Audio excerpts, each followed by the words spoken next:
If I may, for starters, can I ask you a few questions for the record? What is your full name? You won't believe it. John Euler, U-H-L-E-R, some old German, I don't know who the hell, how he got in there, Lemmon the Third. And it took a long time before I would forgive my father for carrying on this thing and making me the third. Because all I ever heard as a kid was, Jack Lemmon, Jack Lemmon. Where were you born? In Boston, Massachusetts. Well, just outside of Boston, Massachusetts, in Newton. And the date? February 8th, 25. And did you grow up in Newton? We moved from Newton, we moved from Newton to Newton between, in other words, a different section, when I was about 4, between Newton and Watertown, Newton Center and Watertown. Our first home, and where I was raised for the first 4 years, was actually in Newton Center. And were you an only child? I was an only child, yeah. I was born in an elevator, and my mother said, that's it. That's the end of that. There's going to be no more of this. What do you mean an elevator? She was taken by surprise. Never made the delivery room. She was playing bridge and didn't want to quit. The water broke. By the time they got to the Newton Wellesley Hospital, I was already being born. They got her into the elevator, and out I popped. And as she said, naturally, the elevator was going down. And that was the end of it. What did your father do for a living? He was in the baking industry. He was an executive?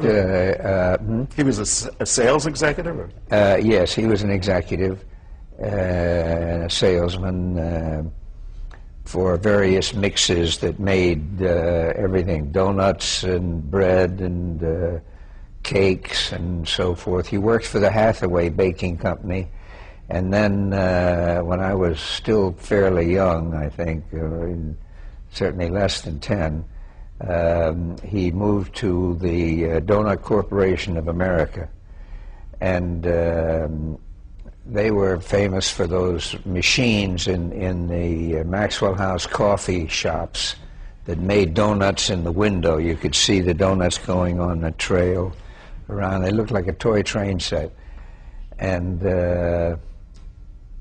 sold coffee and donuts. And then in World War II, they gave him the simulated rank of colonel, and he went overseas, and he brought donuts and coffee to the troops, actually, and to the front lines. And he didn't realize, and it was certainly not his intent, but what it did was start donuts in Europe, so it was a tremendous boon for him and the company. So you were a middle-class family? Yes, I would say so, yes. And were you impacted at all by the economic depression as you were growing up? Yes. I don't think anywhere near as seriously as so many millions of families were. But I can remember the day when the crash came and everything, and my father came home and he was just a wreck. He was so depressed. And we did worry about money. If we went out, when we were coming back, if he spotted, as we got towards the house, if he spotted the kitchen light on or any of the lights on in the house. Of course, in those days, you left your doors open and so forth. You didn't worry about robbery and muggings and things like that. What you worried about was the electric bill, whether it be pennies that were wasted or not. And he'd say, who in the hell left the kitchen light on, who left the bathroom light on, etc. So we, in other words, we pinched pennies. Did you find that carried over into your adult life? I mean, were you very conservative about it? To a slight extent, yes. Yeah. What's your first memory of being interested in show business or the stage? Oh, that goes way back to school. I was going to, what my dad did all of my young life was make sure that I got the schooling that he was unable to get, meaning, of course, in this country, private schools. And I went to Ward School, which was a public school, for a few years. It's the first school that I remember.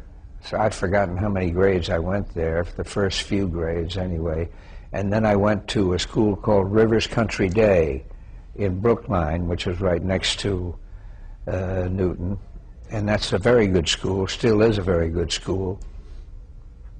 From there I went to Andover, which I think is the best school in the country.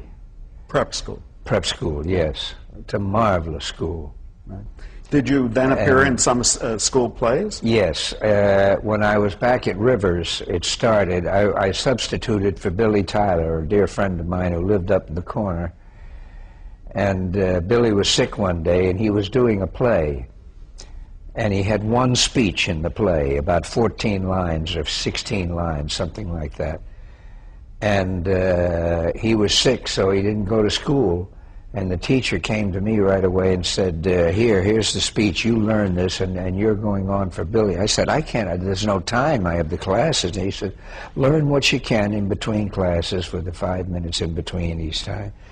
And he said, and I'll be sitting in the wings, you just walk over when you forget a line and just stroll over there, I'll give you the line, and then you walk back to center stage. What he did is he came on, faced the audience in center stage and said the whole speech and then went off.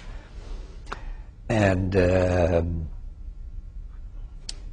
I wore his hat. He was a bigger boy than I was. The hat came down over my ears, you know, a big black cowboy type hat, and a cloak which came down to his heels but dragged behind me like Marie Antoinette's train or something. So when I walked out on stage, he said, now, and I walked out, they started laughing before I opened my mouth. And I said a line and then walked over to the side. He fed me the line while I was like that. Well, everybody knew what in the hell was going on and what I was doing, so they all started to laugh. I said the line, forgot the next line. I was thrown totally by the laughter, walked over and got that. Well, now they started going bananas, all the kids. So I think one of two things was going to happen. Either I was never going to set foot on a stage again as long as I could live, or I would like it. And fortunately, a little bulb went off and says, hey, I think I like this. It's fun. What was happening was very simple. There was no talent whatsoever being displayed. It was just that I was being accepted by my peers. Right. So I kept on doing it. And every school play there was, I got in there somewhere or other, whether it was a big part or a walk-on or whatever. And I started making up stories every night, so I would tell them in between the classes to the other kids the next day. I'd just make them up, mostly humorous, and do imitations of W.C. Fields and Mae West and Charlie Chaplin and Keaton and so forth. And that was the start of it. Did it occur to you then that that's the way you were going to make your living? That's what I thought then. Then I would say what happened was that from wanting to do that and loving the attention I would get, I grew to love acting as I really began to do more of it. And by the time I got to Harvard, I was really falling in love with it. And doing play after play with the drama club and the Hasty Pudding, and there was also a splinter group of the Abbey Players, and a very lovely lady named Maud DeWitt Howe, who came over, and she directed a production at the Brattle Theatre in Cambridge of Playboy of the Western World, which I had always wanted to play. To this day, I wish I had played it, but instead of playing Christie, the lead, I played the father, the oldest character in the play. I was about, 18? Anyway, all I can remember is that I had an atrocious, far too broad Irish accent that I was using. Maud was never able to pull that down. And I blacked out my 2 front teeth with some wax or something. And on the first line, as I faced the audience, I'd say it, I have to say something like that. They flew out into a lady's lap. I can remember that, but Were you influenced by actors you heard on radio or saw on the motion picture screen? yes, I was. Not overly, but as I said, I would imitate Fields and Mae West and a lot of the others. I admired them, but nobody, even Chaplin or Keaton, had really a direct effect on the way that I acted. I didn't take anything from them that was really pertinent to their screen persona at all. But I did admire them tremendously, and also, as far as straight actors went, I admired Robert Donat as I grew old enough to appreciate him, and Spencer Tracy, Freddie March, and Jean-Louis Barrault, a great deal. When I first went down to New York after graduating and getting out of the Navy to hopefully get in the theater, I remember on 42nd Street they were running Les Enfants de Paradis, his famous film. And Children of Paradise? Yes. I would go to see that thing every afternoon. It only cost a dime. Every afternoon, because I wasn't working, I was just trying to get into different agents' offices, which I would do in the morning. And after I'd made the rounds, and they were fed up with seeing me, I'd go to the theater and watch Children of Paradise again. Let me just take you back just a second. Did you graduate from Harvard? Yes. With what sort of a degree? A degree in War Service Sciences, which is what every actor needs, of course, doing battle with the producers. I had very few electives, and I wasn't able to take any courses that had anything to do with the theater or acting or film or anything else. They were all 99% prescribed courses. Did you go into the Navy after Harvard or during the time you were in at Harvard? How did that work out? Did I go into what? The Navy, you said. Oh, the Navy, yeah. I joined the V-12 very shortly after I was accepted to Harvard. And briefly, we should explain what the V-12 yeah, was. that was a program of in the Navy. I don't know whether, like the ROTC, which I then went into, it leaked over into the Army. I don't think so. I think V-12 was just Navy. That's right. And so I was a gob while I was studying. And the only difference really was that I was attending Harvard as a regular student, but there were no summers off. So as a result, you finished your 4 years in about a little over 3, because you continued all year long. And got leave at Christmas and maybe a day or two at Thanksgiving and Easter or something like that. But so you left Harvard, and when you were out of the, when you went out of the Navy, you went to New York to seek your fortune. Yes, yeah. How, what did your parents think of that? That was in 46. 46? What did your parents think about you going off to the big city? Well, my mother thought it was the greatest thing since Saran Wrap. There was no question. She just thought that was great. She loved the whole glamour, the idea of the glamour of, she thought, of theater and film and etc. She had always wanted to be a singer. She had a lovely voice, I must say. But her family said, no, we do not go in the theater. And that was the end of that for her. My father, who was much more level-headed about it, was very supportive and lent me money to get me started and so forth, but he was very, very worried, as he should be, because it's such a high-risk profession. Like a professional athlete, you got a one in a million shot of making a living, let alone becoming very successful. Fortunately, both of them lived long enough to come out here to L.A. eventually after I moved out and to enjoy some of my early success. Were you going to be a legitimate theater actor, or were you going to be in radio? What was your aspiration? I had absolutely no aspirations to do anything except theater.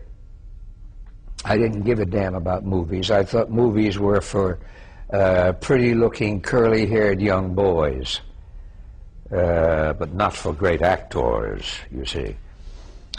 And we changed our mind about that later on. What I did enjoy immensely, and which I had no idea about at the time I went down to New York, was the early days of TV. I didn't realize what a tremendous training ground that was, and what you could gain from it, and how many extraordinarily talented people there were, writers and directors and actors and producers. Had you seen TV prior to going I'd to seen a little TV, but it was like, as far as I knew, there was only a handful of sets in the whole country. Right. I only knew one family in Boston, I think, where I was living. We had moved from Newton into Boston when I went away to school when I was about 13. And I saw a little of that. And You weren't at the World's Fair, and you weren't at the RCA building at the World's Fair in 39 and 40? No, no, I didn't. But radio was also a great training ground. Yes, it was. And my first break came in radio, as a matter of fact. Tell us about that. I met my first wife, Cynthia Stone, a lovely girl, who was also an actress, and we both were in a play directed by Uta Hagen off Broadway on Lexington Avenue, and they were out drilling in the street at night, and it was in July or something. It was about 120 degrees in the Ethnological Dance Studio, which is where we did it, and they set up rows of chairs. There was a very elderly couple in the front row. We were doing Tolstoy's Power of Darkness, and I was Nikita, the young lead. Anyway, we won't discuss the performance, which was about non-existent, I think. At any rate, I walked on after about a minute or so in the first act. It was my entrance, and said something like, hello, Father, hello, Mother, or some inspiring line like that. And with that, the couple in the front row keeled over. As I said, it was 120. Everything stopped, and they called the doctor. My first thought, and maybe this is why I had the temperament to become an actor, my first thought was, I'm killing them. Oh, God, I really got them. All I do is say one line, and they faint. Literally killing them. You know. Then I realized, that I wasn't the only one who was pouring sweat. At any rate, she knew a few people in radio. Your future wife? My future wife, and that were in agencies, the advertising agencies, and they were the ones that controlled all of the soap operas and auditions and everything else. So she introduced me to some of them, and I was able to get a few auditions. And then finally I got an audition one day after I passed a general audition. I was called to read for a part for Brighter Day, which was a soap opera. It may still be on, I think. Bruce in Brighter Day. I think he's still around. Anyway, I read for it and got it, to my amazement. And Art Hanna, I believe was the name of the director, a lovely man. So I was on Brighter Day, and I was on an average of at least twice a week, sometimes 3, but at least I could live on that. What were they paying? About $15 to $18, I think, a shot, something like that. And if you did a couple a week, I could live on. I was living on $3 and $4 a week, and sleeping on Cynthia's sofa. Anyway, did you enjoy acting on radio? I enjoyed it to an extent, but the interesting thing is that to this day, I blew more lines on radio with a script right in front of me than I ever did on live TV or in the theater. Why was that? Because I couldn't use my body. I could only use my voice. And to me, it was very inhibiting. Using my face didn't mean anything.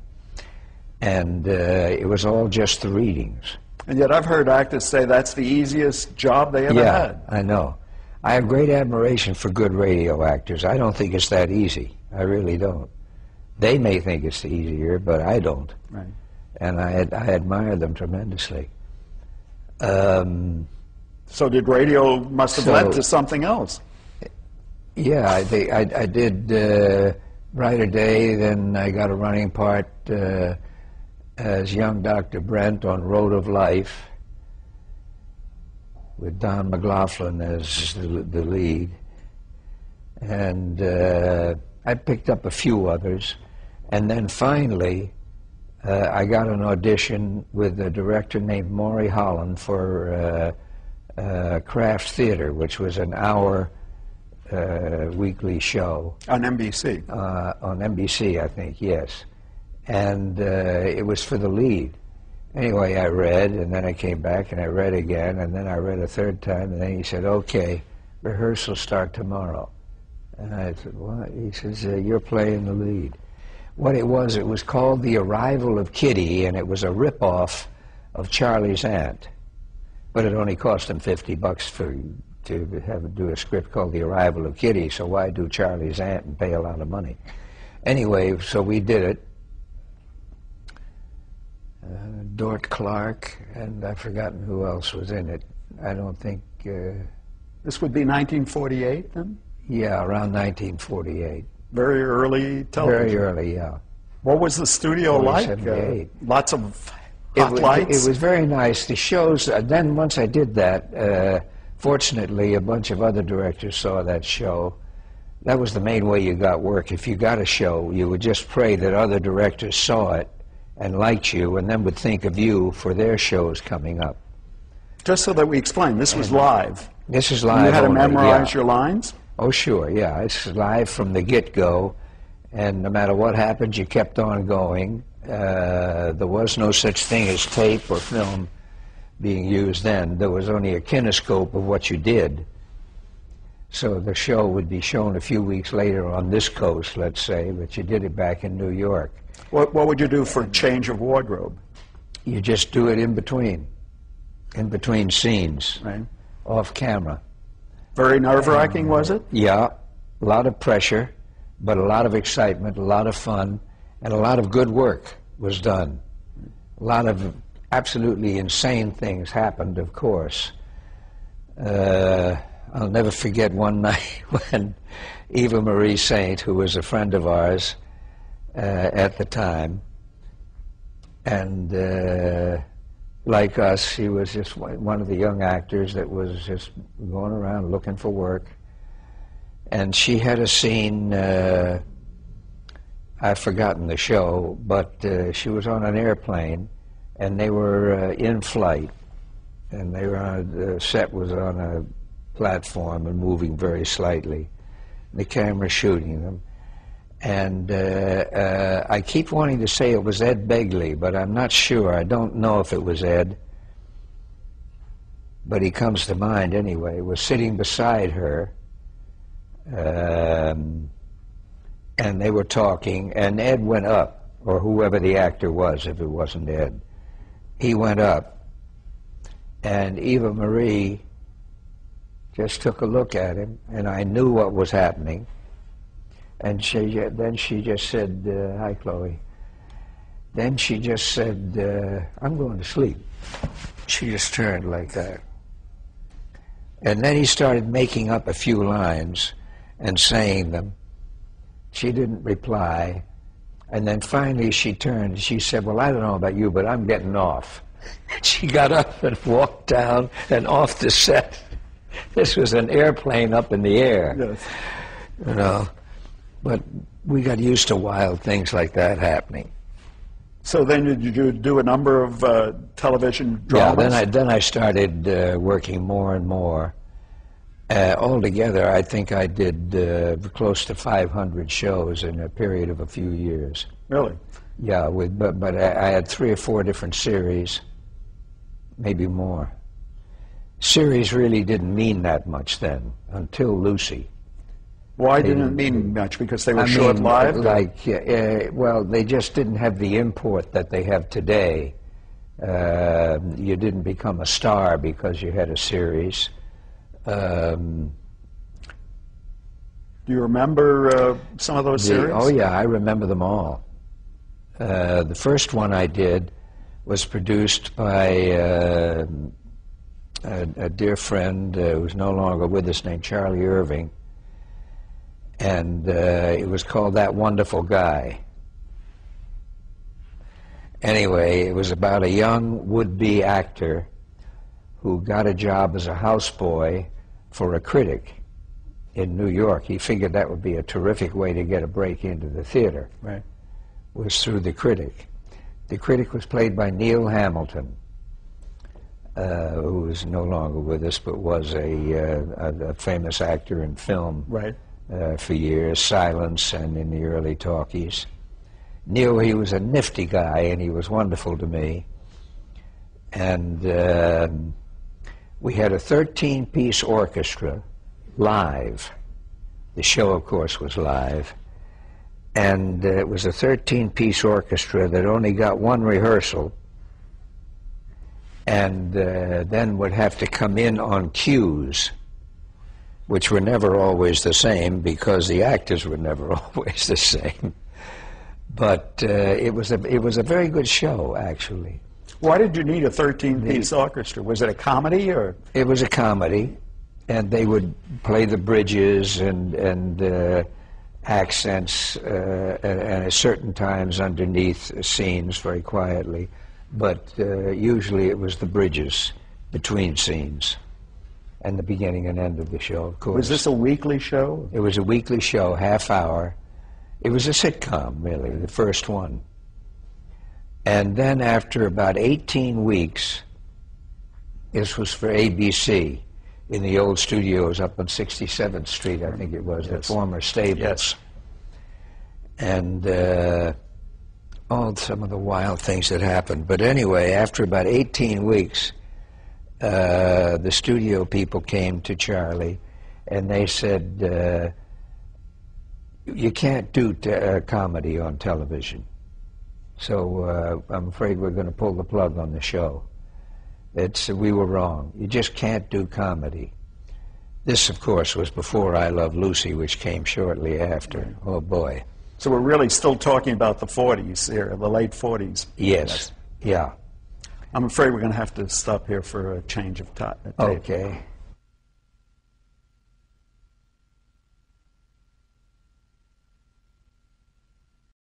Television, the time when there were lots of live dramatic shows like Kraft Television Theater and Philco TV Playhouse and Studio One.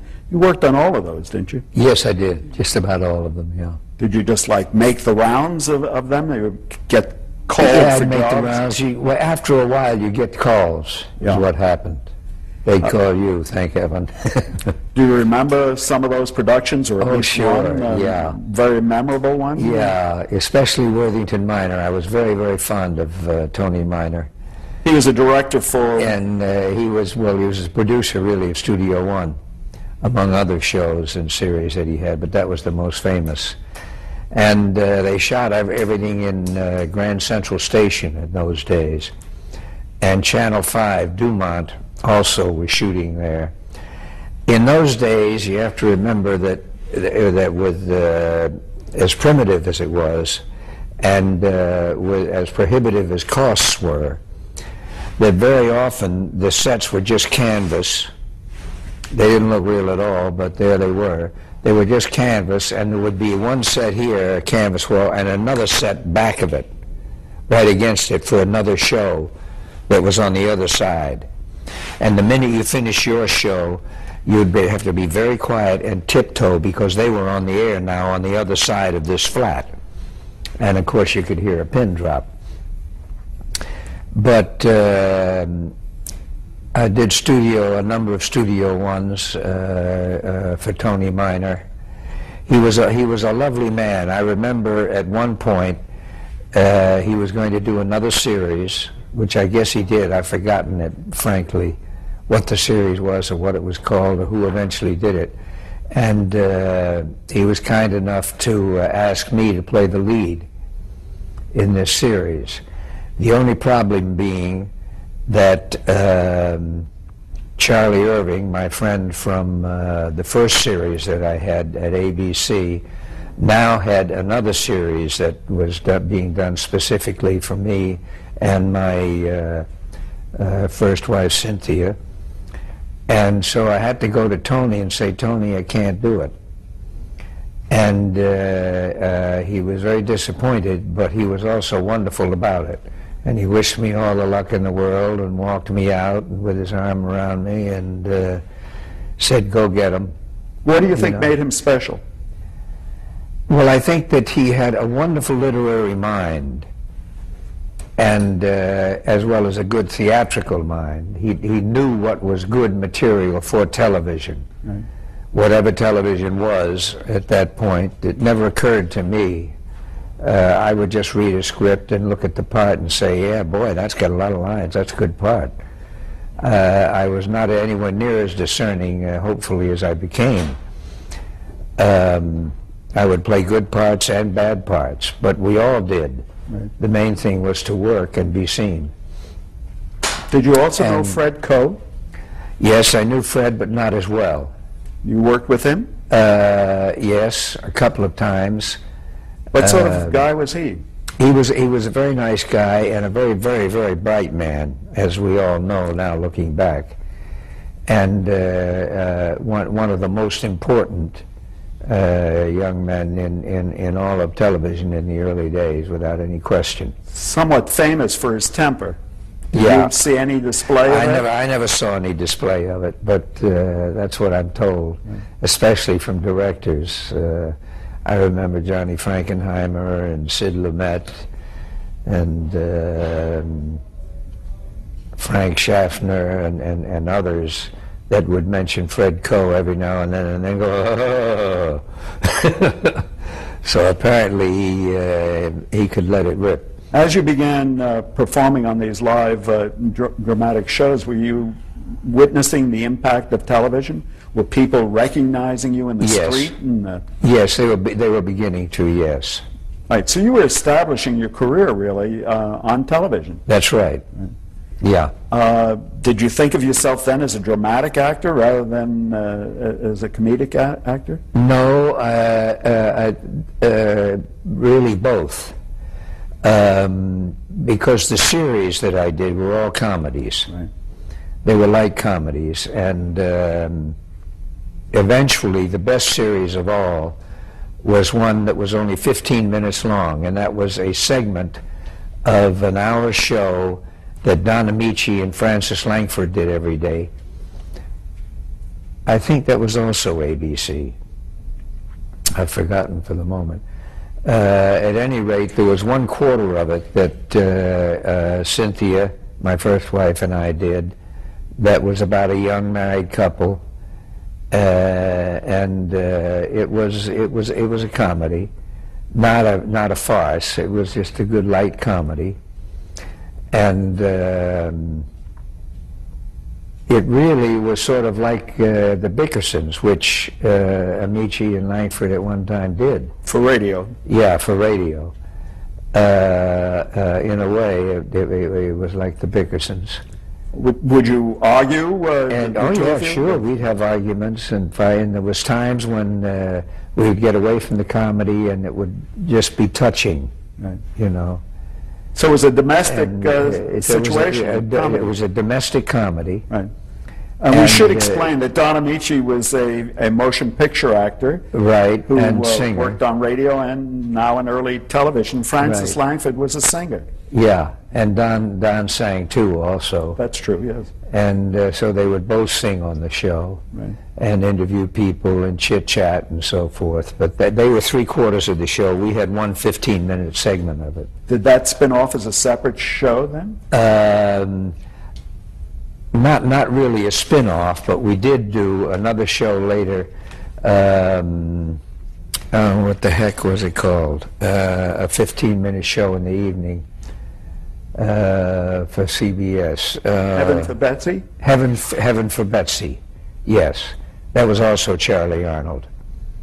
Charlie Arnold. I went to school with Charlie Arnold. Charlie Irving. Right. He was directing. Yeah. Now, the interesting thing about that is along came the Red Scare and the blacklist and all of this and that. And a guy named Johnson, I think his name was, yes, who had 1 million supermarkets over in Jersey or somewhere. And he started throwing his weight around and telling the advertising agencies that if they hired so-and-so, or if they had such and such a show on the air, that the products of whoever the advertiser were would not be on any of his shelves.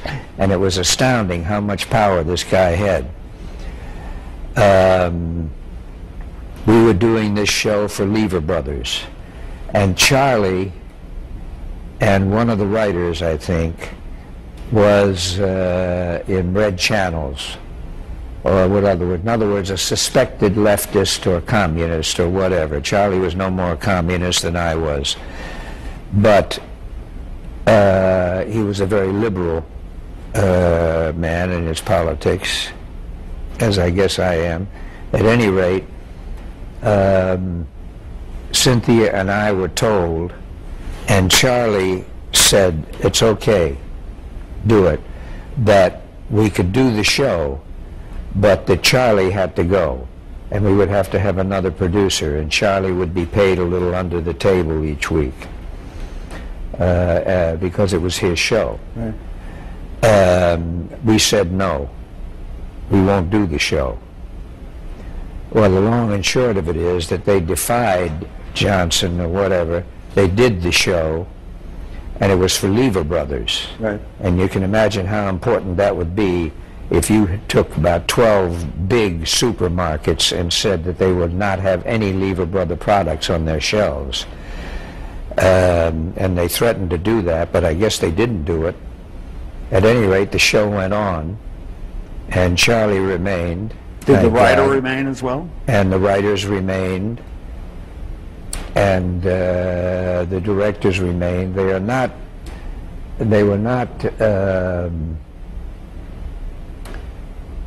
people that continued on or that we would know, whose names you would necessarily know now. But they were very good. But did you know other of your friends, your colleagues, that were impacted by Red Channels? Yes. There was a lot of them.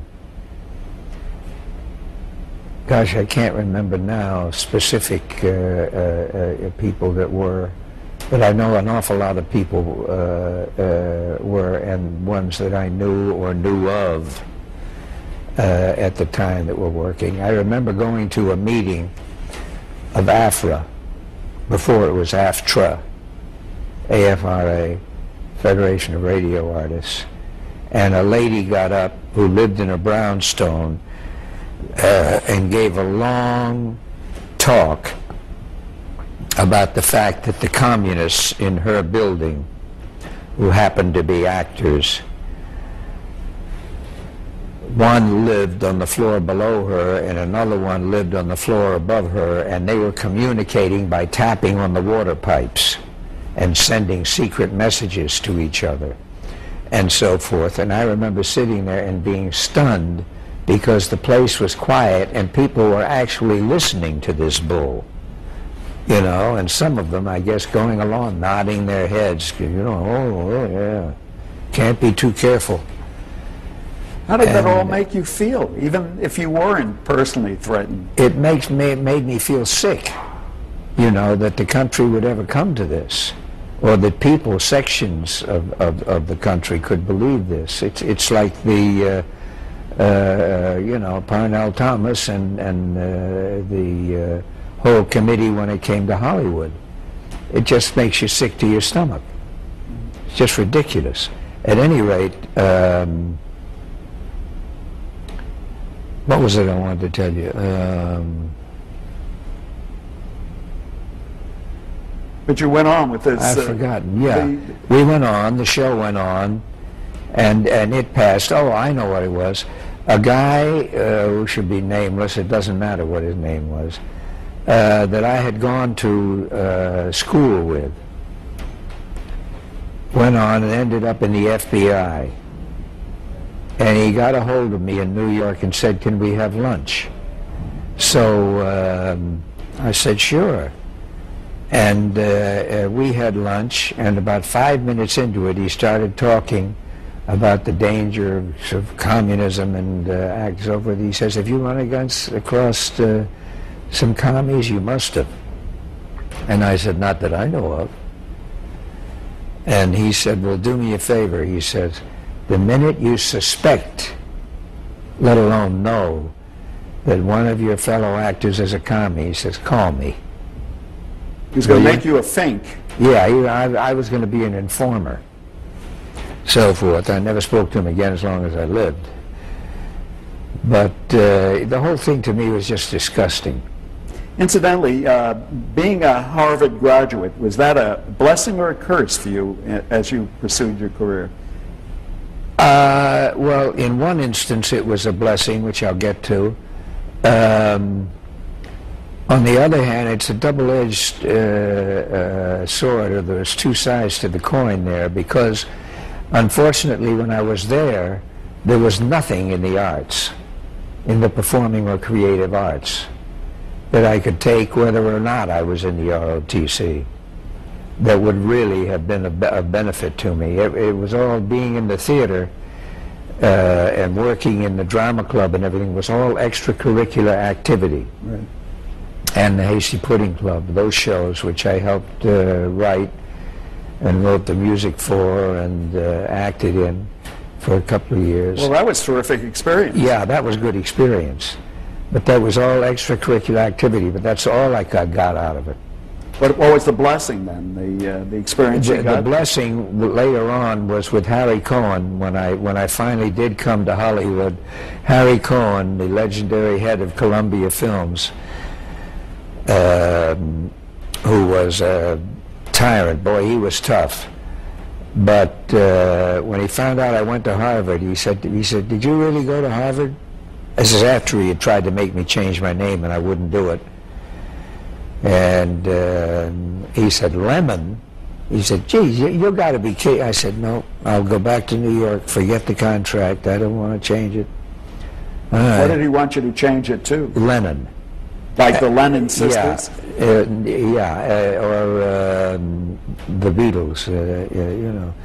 Anyway, Lennon instead of Lemmon.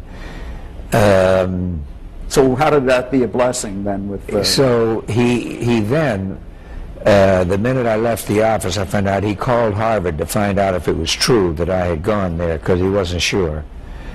And from that day on, he said, "This is my Harvard boy. I want you to meet him. Wonderful, wonderful, wonderful kid. Wonderful. Got him under contract. Harvard, Harvard, Harvard." He just thought the idea that he had an actor who went to Harvard was well, it was unusual. Terrific, yeah. There was very few, I must say.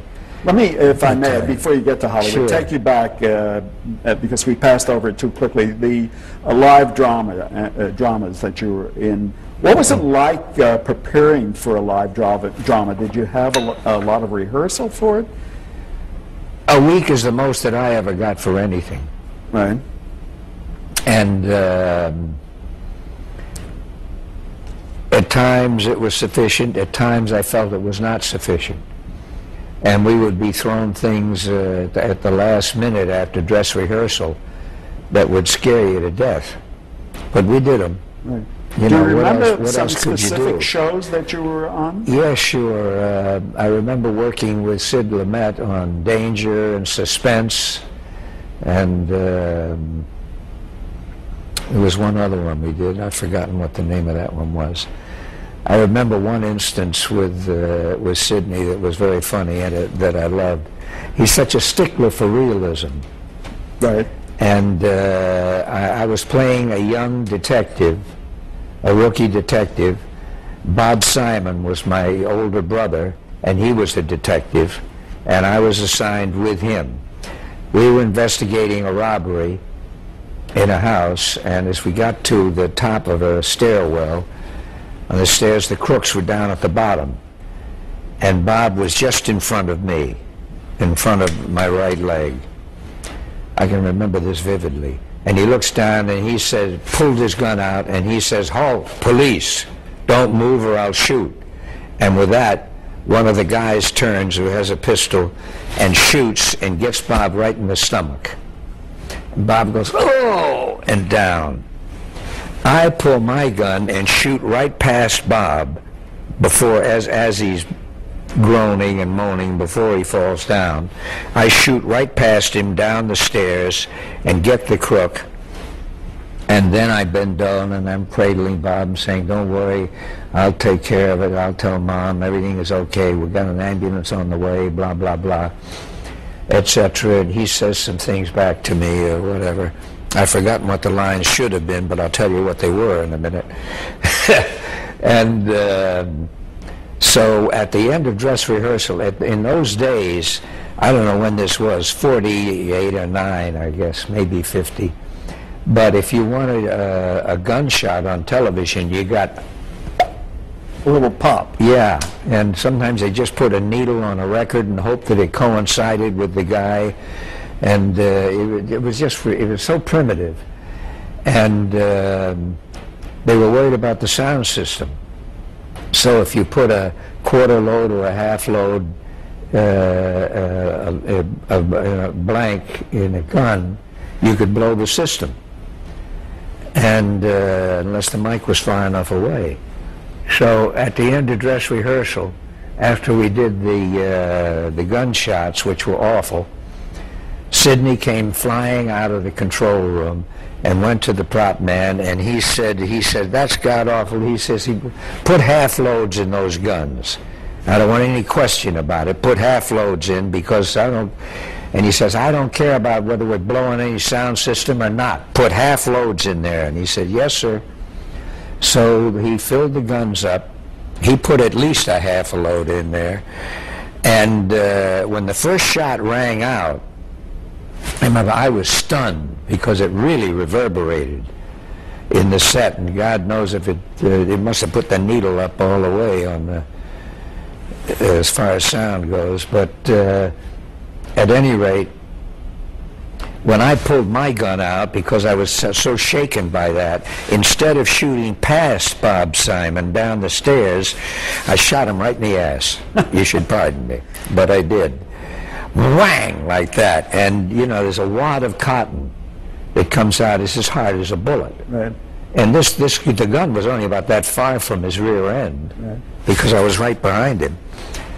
And and the flame also, which burned right through his pants onto his panties. So Bob ended up going, "Oh, oh, oh," and down like that. And so I dropped the gun, and I'm cradling. I'm saying, "Everything will be all right. Don't worry about a thing." And ambulance all the way. And Bob, I can't really use all the language that he used. He didn't give a damn about television anymore. He just said, "You son of a bitch, you're trying to kill me." He says, "You shot me in the ass." He says, "Is it bleeding?" "It's got the, yeah, it's bleeding." "Oh, my God, my God." And he would not shut up. Now, I'm trying to cover him. Yeah. Saying everything that comes into my mind. Well, all I can tell you is that Sid Lumet came out and he was in hysterics. He wasn't mad or anything else. He was in hysterics.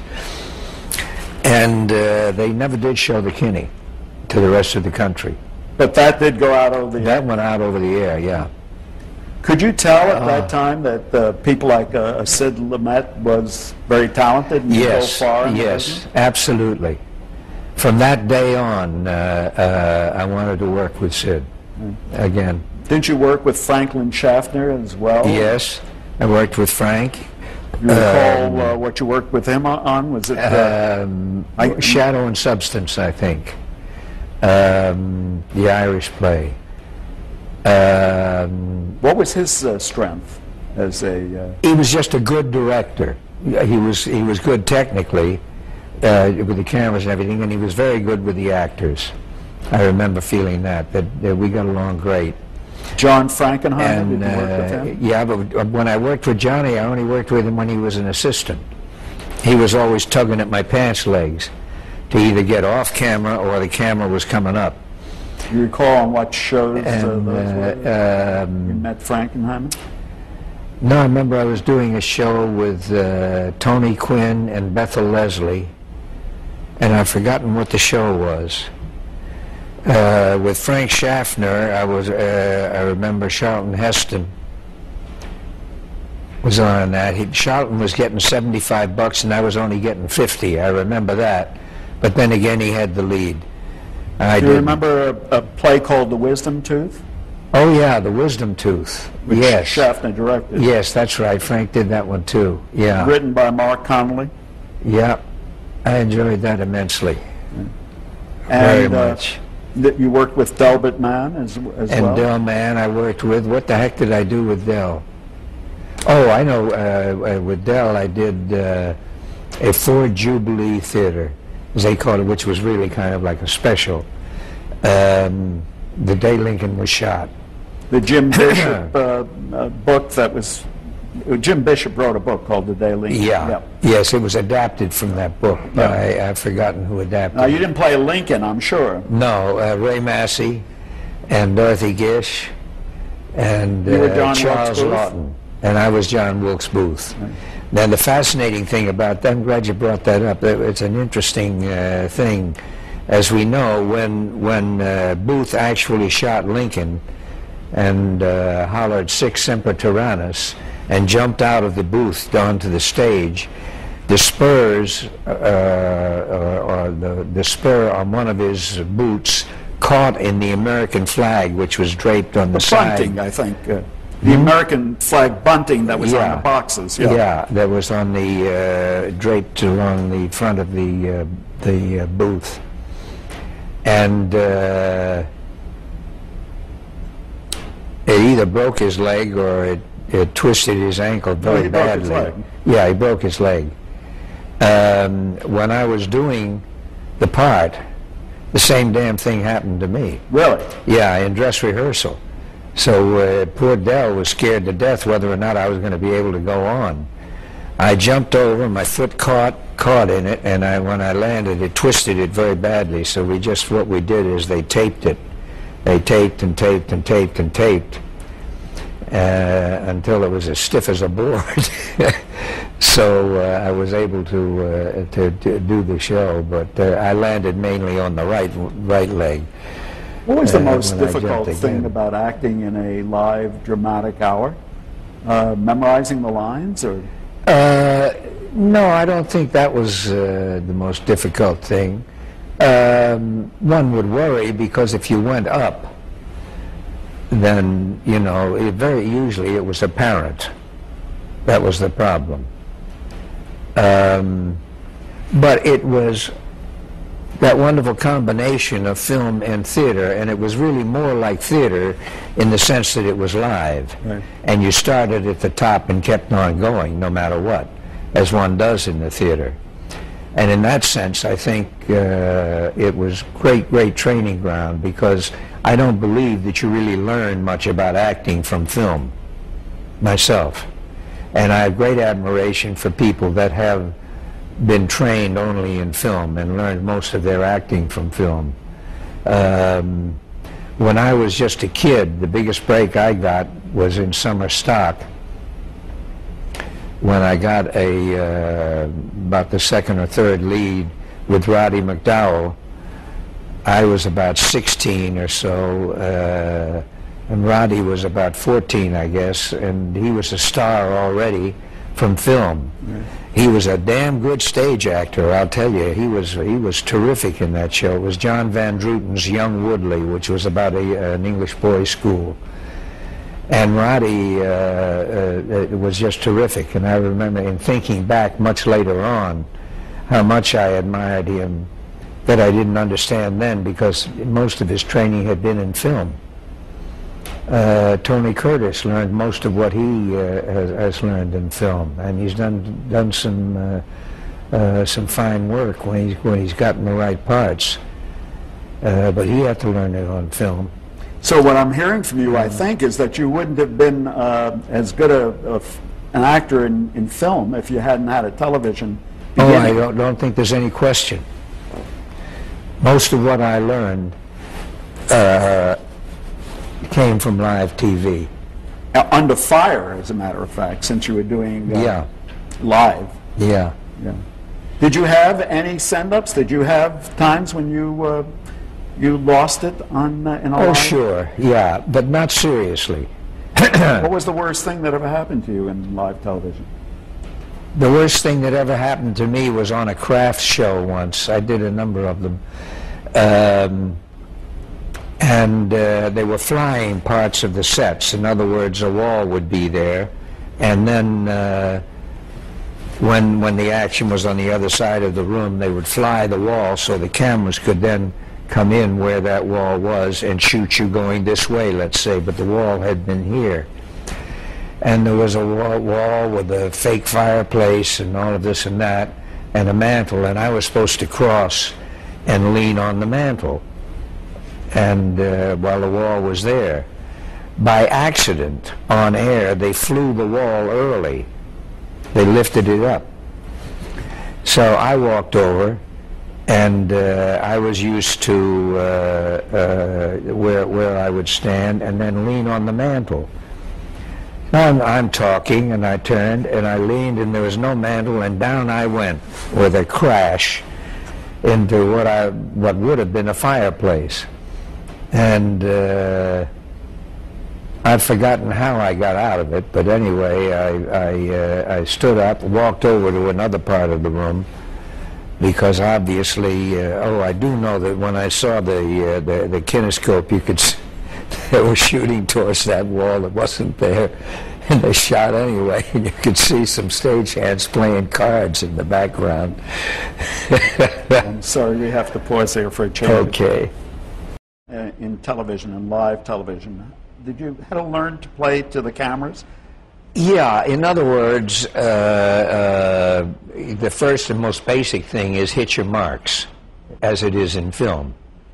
And for some actors, that's an extremely difficult thing to do, because if you look down, you're looking at your marks, and unless the character would suddenly look down, it looks like what it is. It looks like you're looking for your marks. What I did was, as I said, like with the fireplace, where I knew where I was, but the fireplace wasn't, I began to sense where marks were, and I've gotten very good at it, or did get very good, at being able to hit marks without ever looking. I knew I was on them. But also, you had to be aware of which camera was on when.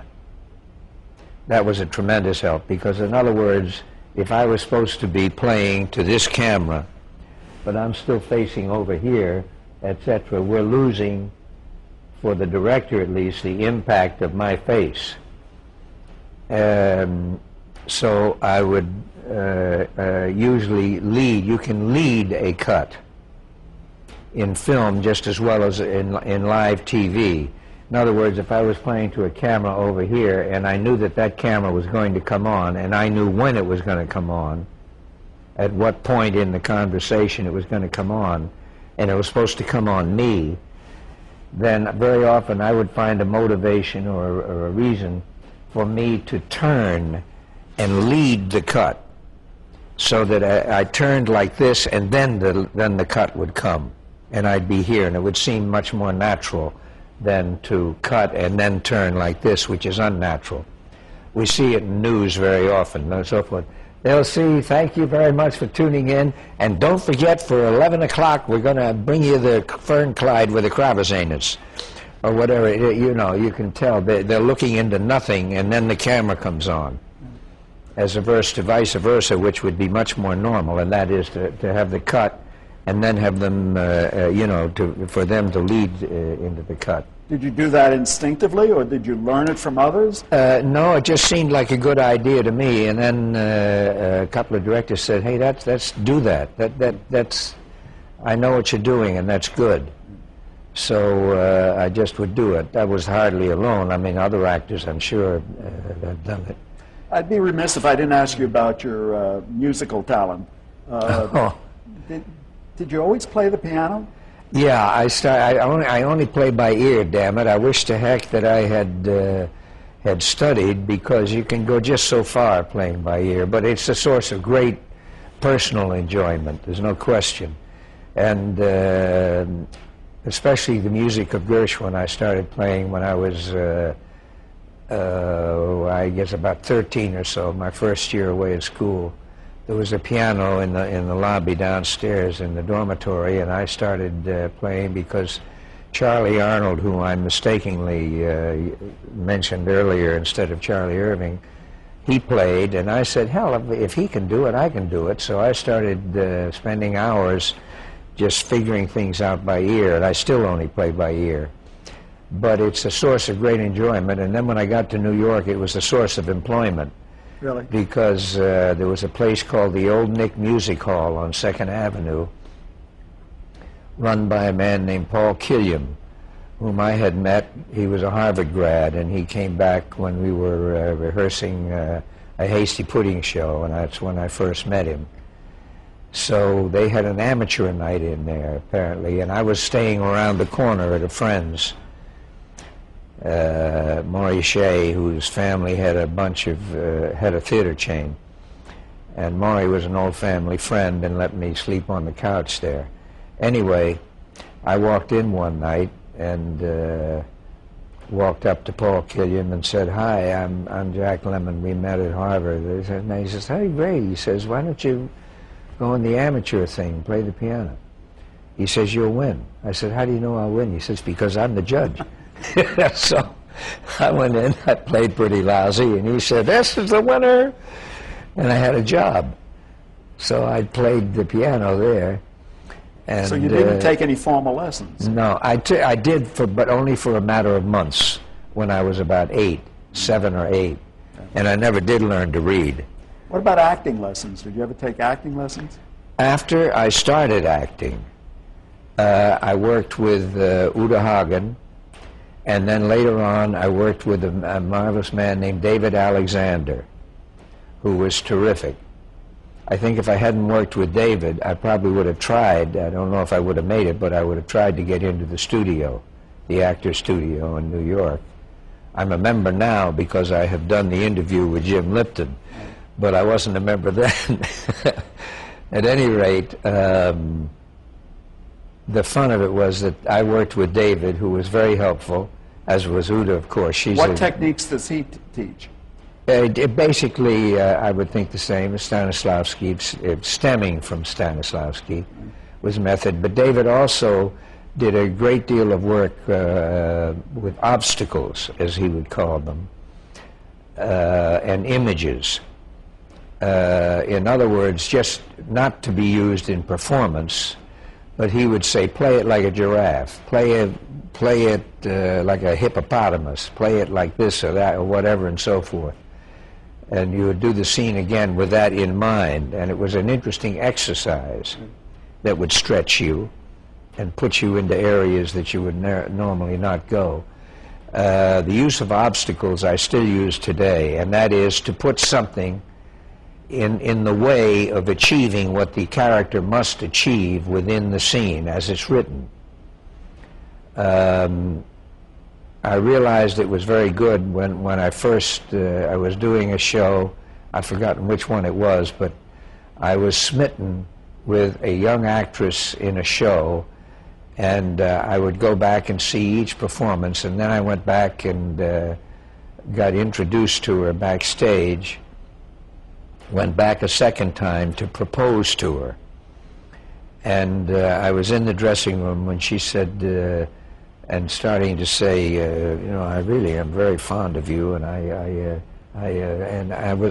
didn't know quite how to get it out. But she said, will you excuse me for a second?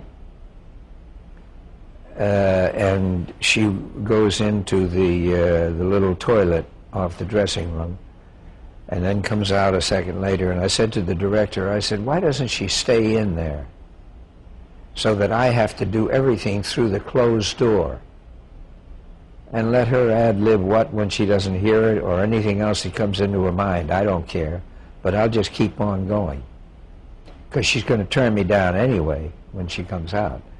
And he said, that's a good idea. So we did it extemporaneously. And what I did was have to now say, I love you, and will you marry me, and all of this and that, through a closed bathroom door where the water was running, etc. And she's going, what? Well, wait till I get out. What, you know, etc. She was very good with her ad-libbing and everything. And it made a dull scene much more interesting. Sure. So David would work a lot that way, because he felt that a lot of the material that we got in television was either very good or very bad, right. And he was right. Right. And so you'd be confronted with scenes time and again where you could help the director by inventing these crazy things, these obstacles to get in the way, whether it was the other person having bad breath, or whether it was a door being between you, or whatever it would be. The fun of it was, as I started to say, as years went by, I came on out here, I was doing films, and everything was going great, and I'd see David now and then go back, do a show in New York or whatever, and in the meantime, my son was out here. He graduated from California Institute of the Arts with a degree in music, so he knows what he's doing at the piano. I don't. Chris, is that? And Chris, yes. And he's also a writer and composer. But he was out here, and David moved out here, and Chris started studying with David, which was great fun, because I had worked with David years before. Yeah. Had you lost your dream about Broadway?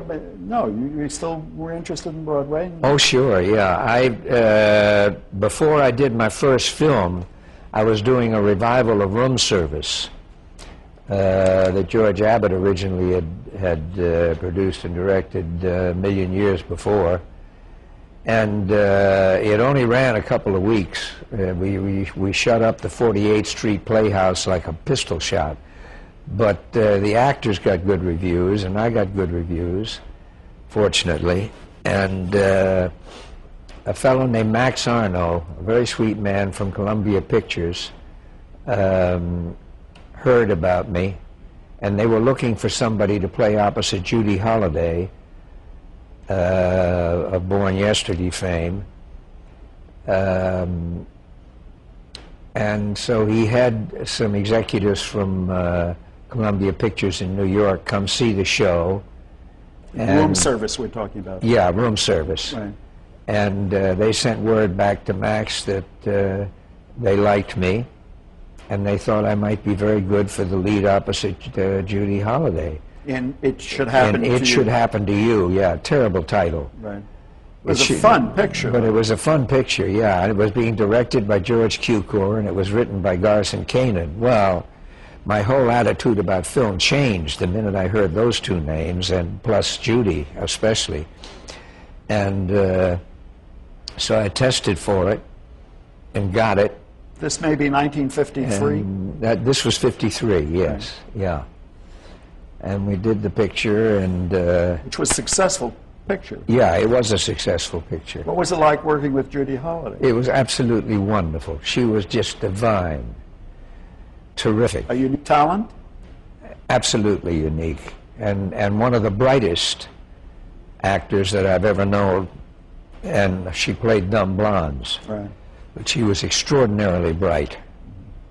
She loved to play intellectual games. She might have invented Scrabble. For instance, word games fascinated her.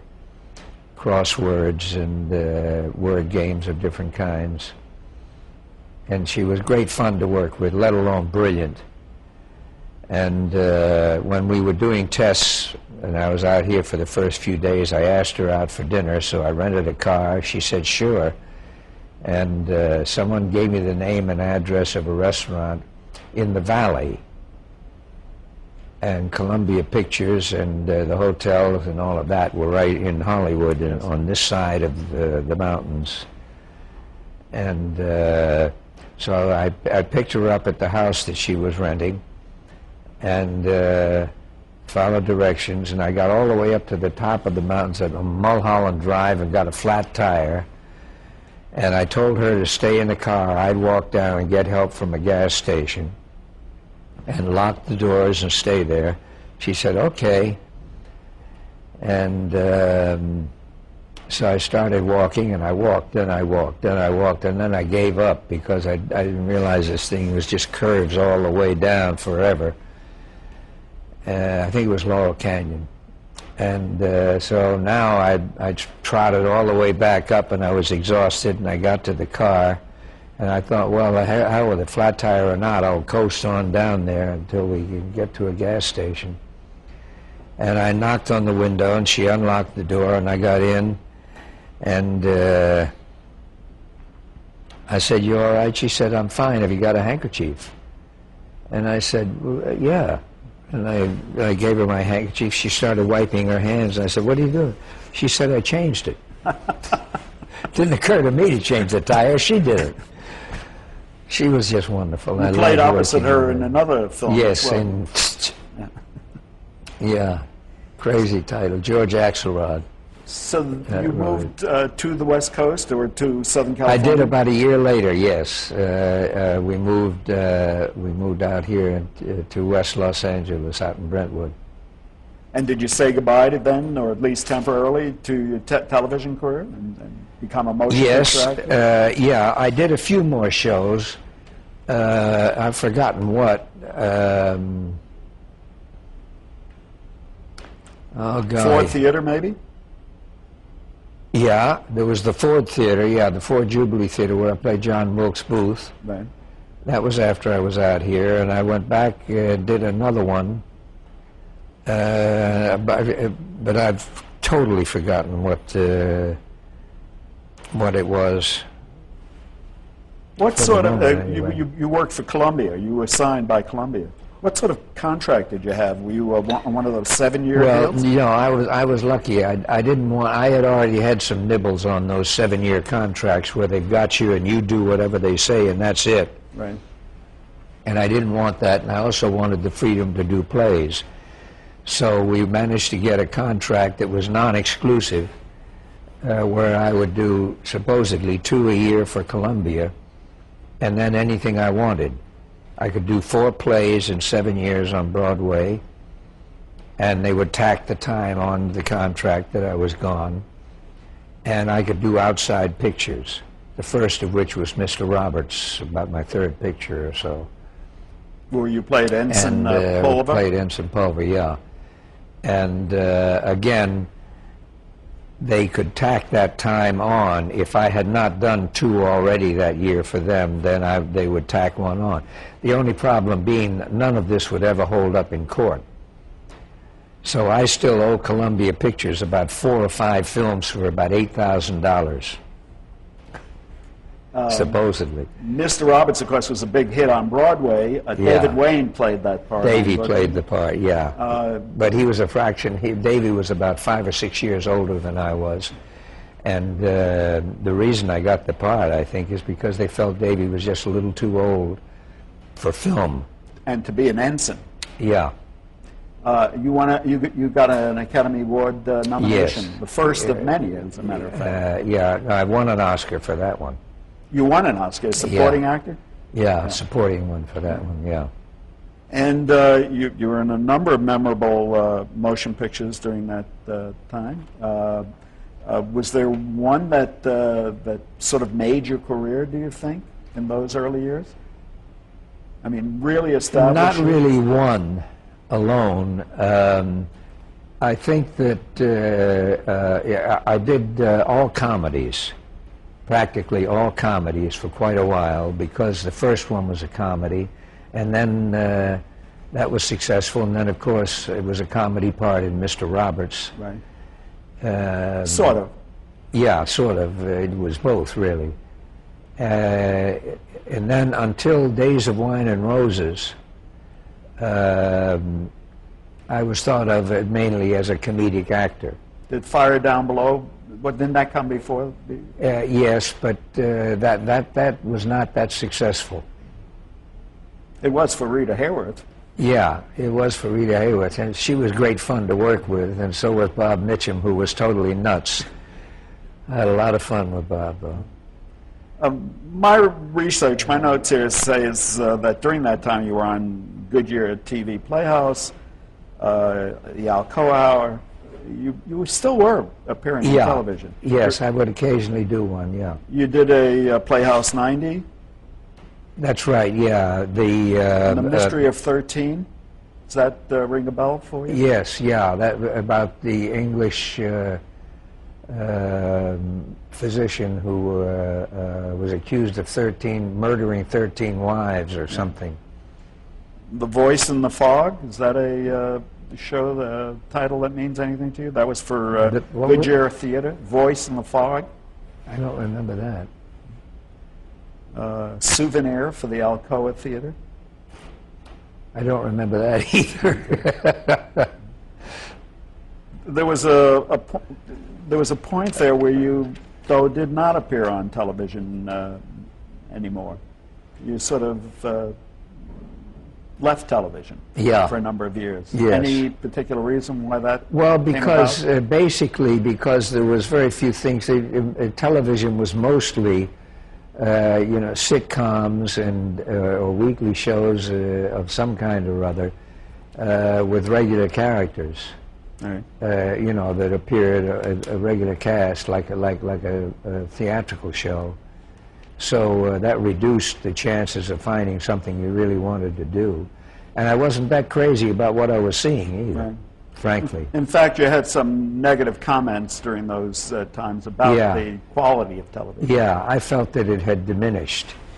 And I think that the best thing that's happened to television in a long time is cable. Right. Because you can do some wonderful shows now that you wouldn't necessarily be able to get off the ground as a feature film. Right. But in fact, you've appeared in some of those. Yes. Last year we did 12 Angry Men. I loved it. It was you got an Emmy nomination for that. Yes. Right. But you were in one memorable thing in 1959 during that period when you were very active in motion pictures, Face of a Hero, in which John Frankenheimer was the director. Johnny Frankenheimer directed that, yes. Then we did the play version of it, which didn't work at all. Right. That was produced by John Houseman, and you remember that occasion? Yes. Experience? Yeah. Was that a good experience for you? Yes, I enjoyed it. We had a hell of a lot of trouble when we were doing the television version. I remember there was supposed to be a stream going through the middle of the studio, and it was overflowing all over the place. And Johnny Frankenheimer said it was the first tape show, but the only way you could tape was to go back and start at the top of a reel. You couldn't cut.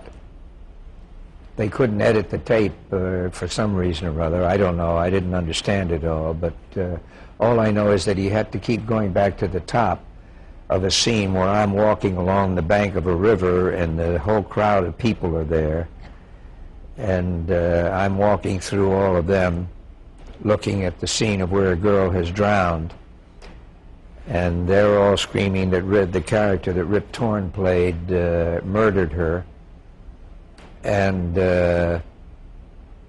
we'd have to keep going back to the top.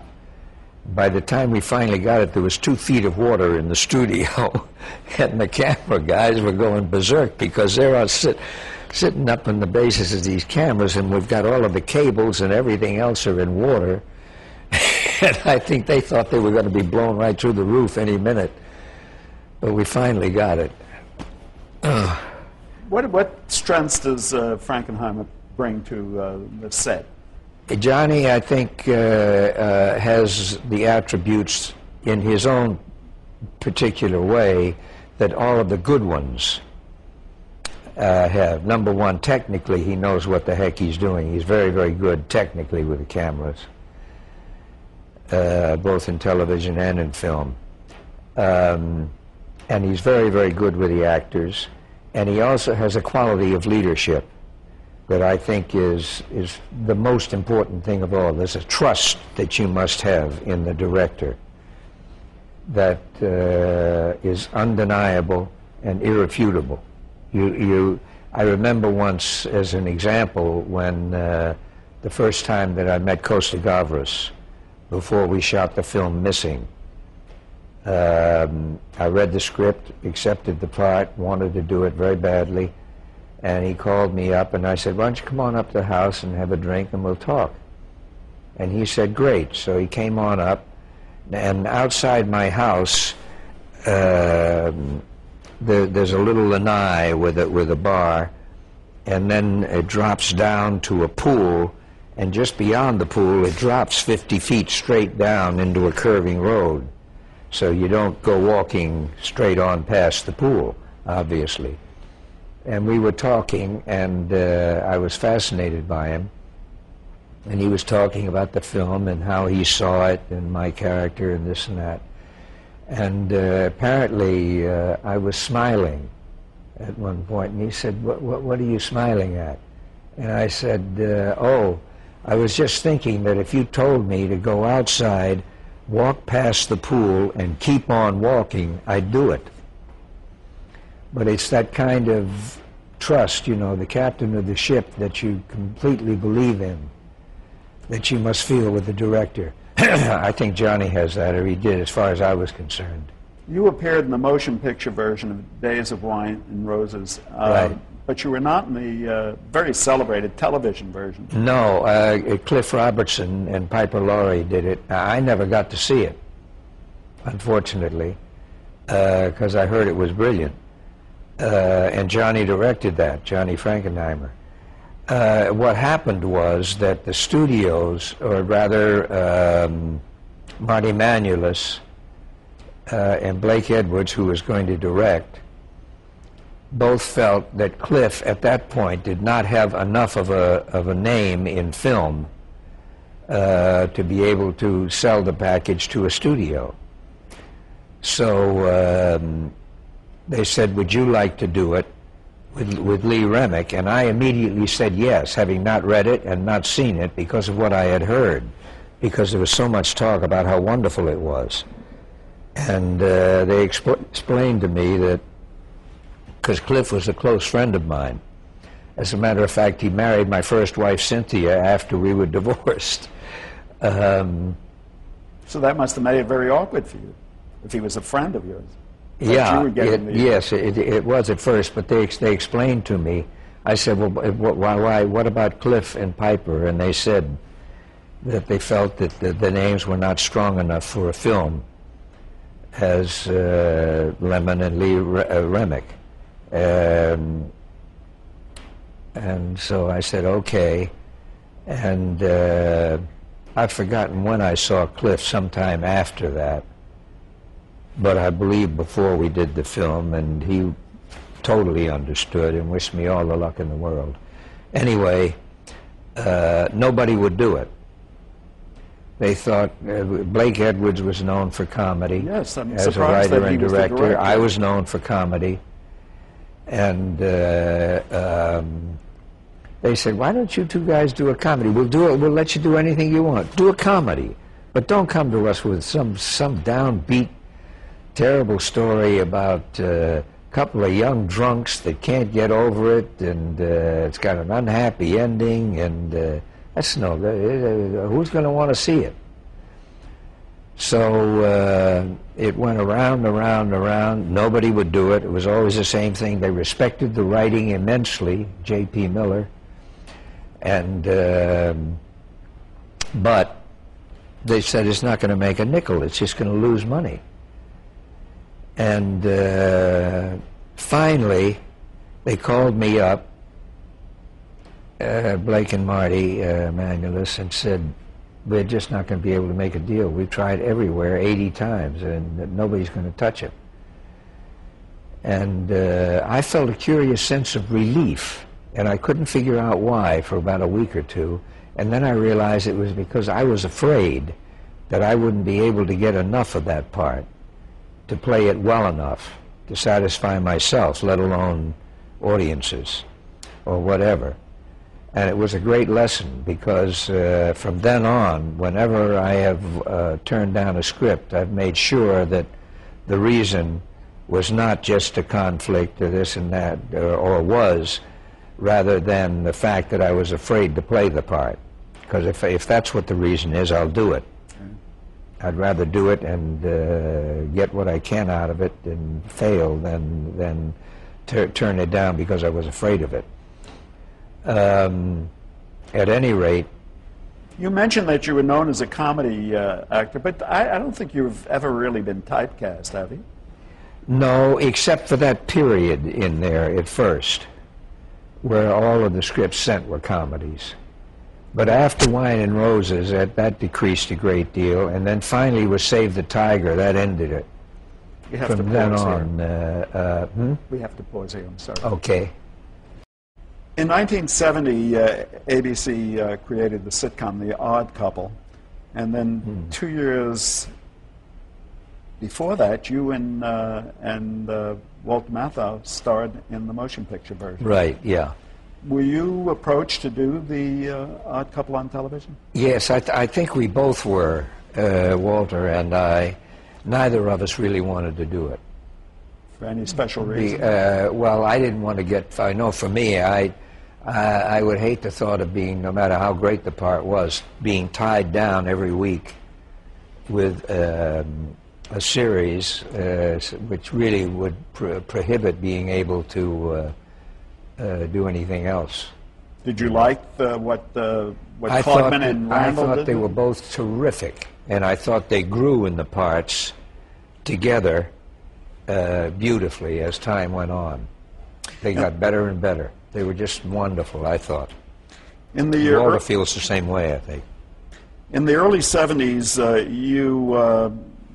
you did a television version of a part that was created by Laurence Olivier called The Entertainer. Oh, yes, yeah.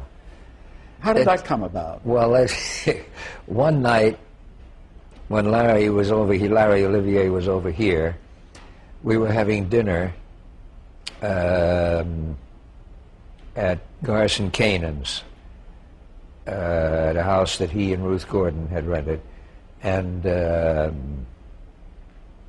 Larry said, I said to him something about, you know, some of his performances or whatever, where we would see right across from each other or next to each other at dinner or whatever, and how much I had loved The Entertainer and so forth. And Larry said, you know, he says, you should do that.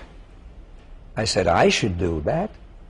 He said, yes. He says, not my version, not Osborne's version, the English version. Do him as a failed vaudevillian in an American version. So I thought about it and mentioned it to Marvin Hamlish, of all people, the composer. And the next thing I knew, Marvin had put together a whole package, and he was producing it, and Donald Rye, our young director, was directing it, and there was a whole package, and I said, well, sure, let's go. So we did it, and it got interesting reviews. It got some absolutely wonderful reviews, but it got some others, and especially the first few that I read from New York, like Time, Newsweek, this, that, and the Times and so forth, in which they more or less were saying, who in the hell does Lemmon think he is, playing Olivier's greatest part and his favorite part? I mean, come on, etc. So I clipped them all out, put them together, and dropped a note to Larry, who was now back in England, saying, will you please from now on mind your own business? That must have been intimidating, doing a part that he created. Yeah, it was, but God, it was great fun. I just loved doing that. You must have loved, too, a much-honored entertainment special that was also in the 70s, in the early 70s, called Jack Lemmon, and it's wonderful, it's marvelous. Yes, Gershwin. Yeah. Yes, I love that. Explain it, please. Why was this special for you? Was it Joe Cates, I think, produced that. Yes. And we had Ethel Merman and Fred Astaire, a bunch of wonderful people, all doing Gershwin songs. And two great things I remember, aside from the show itself, which I enjoyed doing immensely. One was while we were doing it, Fred Astaire at one point had a sequence of about 7 or 8 songs that he did one after another. Not all the way through necessarily, but parts of, you know, a rainy day, a foggy day in London town, etc. And he would sing and dance and then blend into another one. These were all songs that Gershwin had written for him over the years. And at the end of, he insisted on doing it from the top each time. And in the studio, there was nobody else except me sitting on a stool by the monitor, and Fred, and the camera people, of course. And he would always do it. He'd look at it, and then he'd say, well, there's one little moment. I'd like to try one more. And it was always just one more, one more, one more. And I said, boy, all these stories about him being a perfectionist, wow. Finally, he said, yeah, I think that'll do it, when we ran back. He said, could you run it back once more for me? And they said, from the booth, right? And so they were re-racking, getting ready. And I said, boy, what a feeling that must be, to know that George Gershwin wrote every one of those songs just for you. And Fred stopped for a second. He said, yeah, Berlin wrote more. And I never forgot it, because it was not a self-serving remark at all. He was just being very honest. Right. Berlin did write more songs than Gershwin did for him. And Gershwin wrote about 20, I think. The other thing that I loved about that was it started a relationship I had with Ira Gershwin, whom I just adored, and he was wonderful. And he called us after he saw a tape of the show before it was telecast. He called up and asked Felicia, my wife, and I down to the house, and we came down. He lives very close, or did live very close to us. So we trotted on down the street and went to his house, and he and his wife Lee were very gracious, and we were having tea and stuff, and he says, I have a present for you. He says, I know you love George's music. And I said, oh, God. Because that really got me playing the piano, was Gershwin's music, or trying to pick it out by ear. And so he brought down 3 little framed sketches. Now, George, as you undoubtedly know, was a painter. Right. And he was also a doodler, like mad. And what these were doodles that he made whenever he was on the phone in the lobby of the Ritz Hotel in Boston, when they would have a show, and all shows went out of town in Boston in those days, and then to New Haven, and then in. And the telephone pads were good-sized pages. You know, they were about 6 by 9, 5 by 8, whatever. And on the top was written like a typewriter, only in print, telephone. And then the rest was a blank page. And George would draw things. Now, whenever George was in the bar and he would get a phone call, Charles, who ran the bar, would call him, and then he would stand at the top of the steps and wait until George left the booth. And then he'd go in like a pistol shot and grab that sketch. He ended up with over 50 of these doodles that were original Gershwins. And they were marvelous. They were everything from dogs to faces, and sometimes the face of the person he was talking to, sometimes himself, whatever. There was 3 of them, and the one I chose that Ira so sweetly gave me was a profile of George with telephone as the top of his head, flat, and then his large nose and everything, and then where his eye was in profile was the nose went in and up and then an X, like he'd been hit in the eye. And so it was probably Vinton Friedley or one of his producers giving him hell about some song that they didn't like. And what he did was have them all framed, and then he took George's canceled checks and cut the signature out and had that matted in at the bottom. So you had the sketch and then George's signature underneath. They all came from Charles. When George passed away, he very sweetly sent all of them to Ira, who gave some to colleges and some to foundations and this and that, and others to friends. And he had 3 left, and that's how I got one. You obviously treasure those and you still have them. Yeah. Tell us briefly, if you would, what it was like to host the Academy Awards in 1985. Was that a good experience? Yeah, it was a pretty good experience. I don't think that I'm that good a host. You know, I'm not. When you want to get a Billy Crystal or someone like that, now you're talking. I think that he is superb. Right. But at the time, I remember being fairly satisfied with it. I thought that the writing could have been better. But then again, I'm not a comic. Right. I'm an actor who plays comedy. Right. I had lived a couple of things that got a laugh, and I thought I was the king of the mountain. A few years later, you starred in a 2-part NBC movie called The Murder of Mary Phagan. Yes. Something stick out in your memory about that? Well, mainly it was the overall show, because I thought it was an important show, as did George Stevens, Jr., who produced it, and who was a dear friend of mine. It was an important point of history in our country. Not pleasant history, God knows, but it was a very important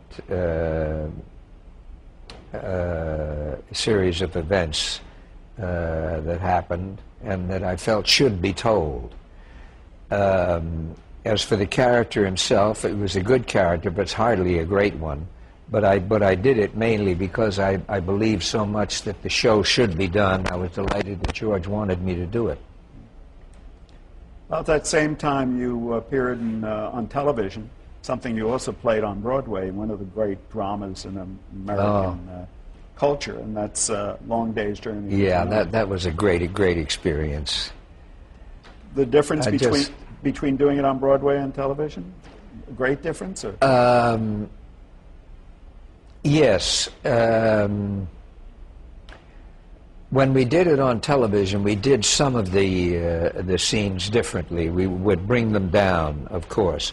The biggest difference between the stage and film or television is this. In other words, where on stage I might go like this, and it would not be too broad, on screen I might just go, that's it. There's that much difference. Tracy was a master at it. You could watch Tracy when other people were talking, and you could just see his mind working and listening. He was a great listener. Did you actually get to meet Tracy? Yes, yeah. That must have been a thrill, since he was one of your models. Yes, he was, yeah. Yeah, it was. He was shooting, what was the story of the mayor of Boston? I can't remember the title. But The Last Hurrah. The Last Hurrah, yes. He was shooting that on the stage next to me at Columbia when I was doing something or other, one of my early Columbia films. And so Dick Quine, I think, who was a dear friend of mine, writer-director, brought me next door and introduced me. He had known him from MGM. How important is it for you to continue to work? And what is your next project? It's very important for me to continue. I don't think I'll quit, as I've often said, until I'm run over by a truck or a producer. I love it. I really adore acting. I think it is a great profession and a noble one, as Shakespeare once said. And I don't think I'll ever really retire. I'll slow down, but I won't really retire. The next thing that I'm going to be doing, I believe, will be a cable version of Inherit the Wind with George C. Scott playing Brady, and I'll do Clarence Darrow. Billy Friedkin, who directed 12 Angry Men with both of us last year, will be directing it. A subject that's still relevant today, actually. Sure, yeah. Lee J. Cobb, fine actor, was Wonderful. once quoted as saying, if he's lucky, an actor gets 3 great roles in his career. What would you say your best 3 in, say, television were? A little difficult, I guess, to think back to that. Well, in film or stage as well. Well, The Entertainer would certainly be right there.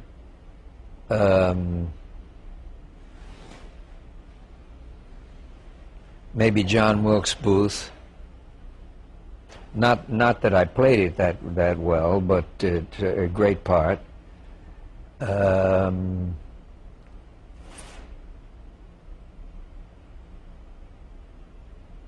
Wow.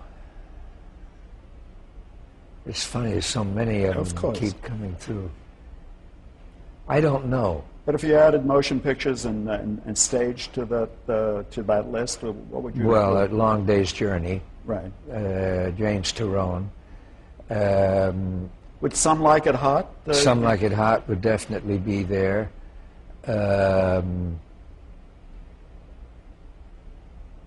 In terms of importance to me, the part of Ed Horman in Missing, because the picture itself was so important to me, and I think was important to anybody who ever saw it, if they really thought about it, in what it depicted and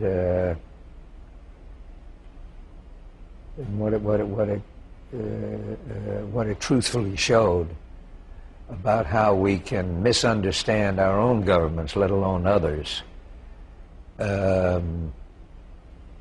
But Days of Wine and Roses, it definitely was a great part, and Save the Tiger, and which you won the Academy Award for. Save the Tiger. Yes. In 1961, in a publication that I used to work for, although I wasn't there in '61, you were quoted as saying, "TV stinks. It's narrow-minded. What they've tried to do is the lowest denominator. They don't try to sell entertainment but products. They're not concerned with how good a show is or can be, but how broad an appeal they can get to have audience look at their commercials. It's a disease in the home." Pretty strong statement, to say the least. Is that still your opinion of television? To a great extent, yes. I think that when I start looking, and I look maybe once or twice and that's the end of it, I don't watch any of the regular series. I loved Seinfeld, like the rest of the world, and there are some shows that I think are very good and that I watch. I think that Law and Order and LAPD Blue, so there's some good stuff that's on TV. There's no question. But too much of it is absolutely mindless, and especially you can just take almost all the sitcoms and put them in a box and blow the box up. It's crap. But you did previously... Sheer unadulterated baloney, I think. You did previously say some nice things about cable. You think cable is doing... Yes, I think that there's some much better stuff done on cable, no question. But some of the things are good. You know, Helen Hunt's show, I think, is got a very high standard. But you're going to go a long way before you start coming up with a series that are going to equal Mary Tyler Moore's and Dick Van Dyke and Candy Bergen and a few others. They were a step up above. or a whole stairway up above. We're about 400 some odd days away from a new century. What do you think of television in the next century? What do you think it's going to be like? Well, hopefully it will be better. I think that if the ABC, NBC, and CBS, if they don't get better, they're going to be out of business. Literally out of business. We'll turn to them like CNN for news or something, or sports or something. But they just aren't strong enough, I don't think, to compete with what is going to happen on cable, I believe. With the very many choices that the audience has. Yes. In other words, there will be many more choices. And out of all of those choices, hopefully there will be at least 10 or 15% of your choices will be very worthwhile. It's hard. You're very hard pressed to find anything that's on the major channels those three that can touch the Discovery Channel or public television or the History Channel, etc. To me, those are the things that I watch and learn from. I'm going to ask you a question that sounds like the last one. It's not quite, but it's very close to the last one. How would you like to be remembered? As Hank Fonda said, as a good actor, truthfully. You can't be remembered as the best. You never are going to be the best, and there is also no such thing as the best. What there is a lot of very good actors, which I hope to be one of, that at the right time in their life, with the right part, can give a performance that nobody else can give. There's a lot of them, and it happens. Being a good actor also mean a versatile actor? I think so, yes. I think the best actors are not of a type and of a personality that's so tight that you know who it is the moment they open their mouth, And I don't mean that they have to be so versatile that you don't even know who it is from one part to the next. Like an Alec Guinness. Yeah. But an actor who can make you laugh as well as cry? But Alec is one of the great actors. Yes. Yes, hopefully he should. I think that a good actor should be able to do both. And finally, just ask you about some of the people you work with and your impressions of them. And I'd be remiss if I didn't mention Billy Wilder. My father, my brother, my mentor. His talent? I have learned more from his talent. I think that he is the greatest living filmmaker, not just director or writer, filmmaker. I would have put Kurosawa and Fellini in that handful. They're gone. I think that Billy is still here. Although Billy is not working, I still think he's the greatest living filmmaker. He has had more influence on me than any other single person that I've ever worked with. Your frequent co-star, Walter Matthau? Walter Matthau. The first thing that comes to mind is Untapped. I don't think that Walter has been stretched. I think he's capable, as wonderful as he is and as great as the performances are that he has given at times. I think that he is still untapped. But a lot of that is Walter's doing himself. It's because he didn't want to. I can't get Walter to go do a play. I can't get him to go back to New York. He doesn't want to. Now, he has had great health problems, so it's very understandable, but that's the way things are. Has it been a joy to work with him? Oh, yes. Great. It's not work. It's like sitting down and chatting over breakfast. I have to ask you about your wife. She's an actress. How did you meet her? Her laugh. I was shooting something with Kim Novak.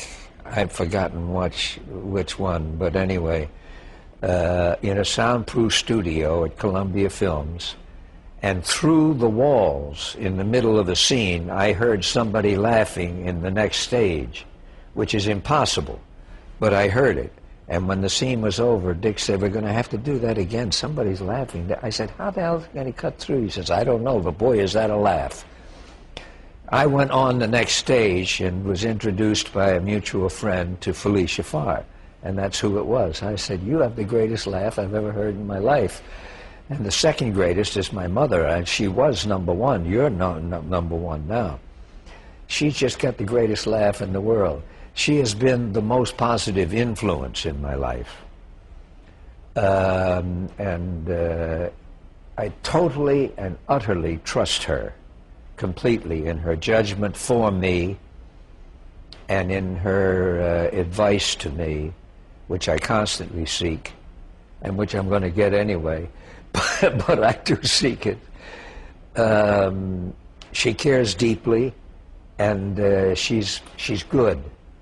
If there were one line in a film, and that one line were great for me, she'd say, "Do it."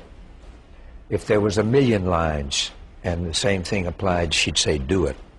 Did she give up her career for the marriage? Just about. I think that if a friend whom she cared a lot about working with were to come to her with a part that she wanted to do, which has happened a few times over the last 20 or 30 years, but only a couple of times, that she would do it. But other than that, she doesn't really care about it. And please tell us about your children. You already mentioned your son. Yeah, we have Chris and 3 grandchildren who are absolutely adorable. Whether or not they will have any inclination to go into our business, I don't know. Did you discourage your son from going into Not at all, but I didn't push him at all either.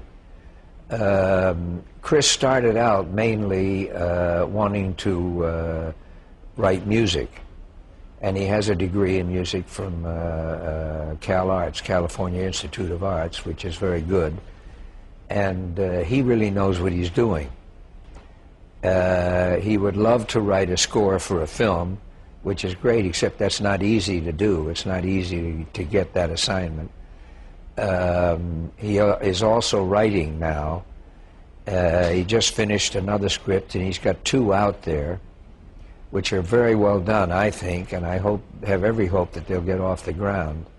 And I'm very anxious to read the 3rd one. It's on the way. I'll have it tonight. We also have a daughter, Courtney. She not in the business? And she's not in the business. She's in human rights and